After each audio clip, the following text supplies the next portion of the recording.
సిక్కోలు టీడీపీలో sand war మొదలైందా?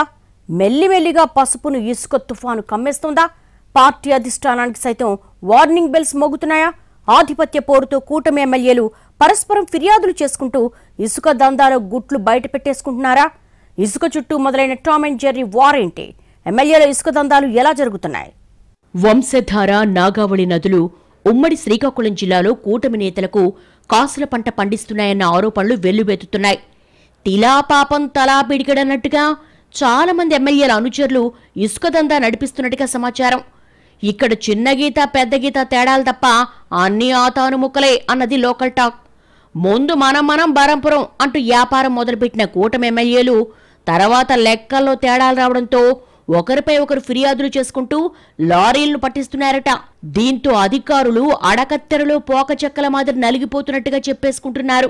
ఆముదాల వలస నియోజకవర్గంలోని కొన్ని ఇసుక ర్యాంపుల్ని రెవెన్యూ మైనింగ్ శాఖ అధికారులు పరిశీలించి తవ్వకాలు నిలిపేశారు.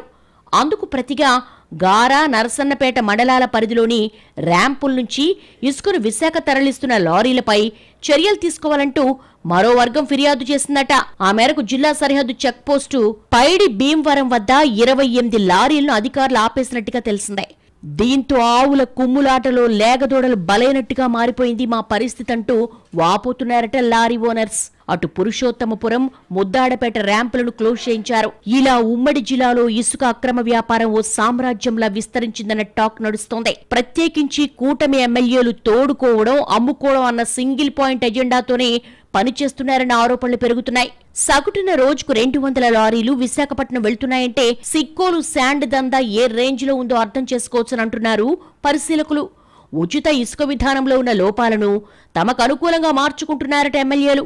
అయితే ఇక్కడ వర్గపోరుతో ఒకరి మీద ఒకరు ఆరోపణలు చేసుకుంటూ పరస్పరం గుట్లు బయట పెట్టేసుకుంటున్నారని కూడా మాట్లాడేసుకుంటున్నాయి రాజకీయ వర్గాలు. ఆముదాల వలస ఎమ్మెల్యే కూన రవికుమార్ 2 నదుల్ని దోచేస్తున్నారంటూ మంత్రి అచ్చెన్నాయుడు వర్గం రగిలిపోతోందట. మంత్రి స్థాయిలో పలుకుబడి ఉపయోగించి తమ ర్యాంపులను మూసేయిస్తున్నారంటూ అచ్చెన్న మీద కూనా వర్గం మండిపడుతున్నట్టుగా సమాచారం. తానేం తక్కువ తినానా అన్నట్టు కూనా రవి వర్గం కూడా అచ్చెన్న సోదరుడు ప్రసాదరావు కనుసన్నల్లో నడుస్తున్న ర్యాంపులు, ఇసుక లారీల సమాచారాన్ని పోలీస్, రెవెన్యూ శాఖలకు ఉప్పందిస్తున్నట్టుగా ప్రచారం జరుగుతోంది. Narasannapeta MLA bug Ramanamurthy, Srikakulam MLA Gondu Shankar కూడా మంత్రి అచ్చెన్నాయుడు సోదరుడికే ర్యాంపులు కట్టబెట్టేసినట్టుగా చెప్పుకుంటున్నారు. దీంతో ఆయా రీచ్ల నిర్వహణపై అచ్చెన్న వ్యతిరేక వర్గం దృష్టి పెట్టినట్టుగా తెలుస్తోంది. మరోవైపు పాతపట్నం ఎమ్మెల్యే మామిడి గోవింద్ అనుచరులు నడిపిస్తున్న ఇసుక ర్యాంపుల దగ్గరికి స్వయంగా మాజీ ఎమ్మెల్యే, టీడీపీ జిల్లా అధ్యక్షుడు కలమట వెంకటరమణయ్య వెళ్లి హంగామా చేయడం చూస్తుంటే జిల్లా టీడీపీలో ఆధిపత్య పోరు ఏ స్థాయిలో నడుస్తోందో అర్థం చేసుకోవచ్చంటున్నారు పొలిటికల్ పండిట్స్. ఇలా ఇసుక దందా కోసం నాయకులు పరస్పరం ఫిర్యాదులు చేసుకుంటూ పార్టీ పరువును బజారుకిడుస్తున్నారంటూ అసహనంగా ఉందట సిక్కోలు టీడీపీ కేడర్. శ్రీకాకుళంలో ఉచిత ఇసుక లారీ విశాఖలో 20,000కు పైగా ధర పలుకుతోందట. దీంతో దీపం ఉండగానే ఇల్లు చక్కబెట్టుకునే పనిలో టీడీపీ ఎమ్మెల్యేలు బిజీగా ఉన్నట్టుగా చెప్పుకుంటున్నారు. వీళ్లను ఇప్పుడే కట్టడి చేయకుంటే ముందు పార్టీకి మరింత కంపు అంటించే ప్రమాదం ఉందన్న ఆందోళన వ్యక్తమవుతోందట ద్వితీయ శ్రేణిలో. టీడీపీ అధిష్టానం మరి ఎలాంటి చర్యలు తీసుకుంటుందో చూడాలి.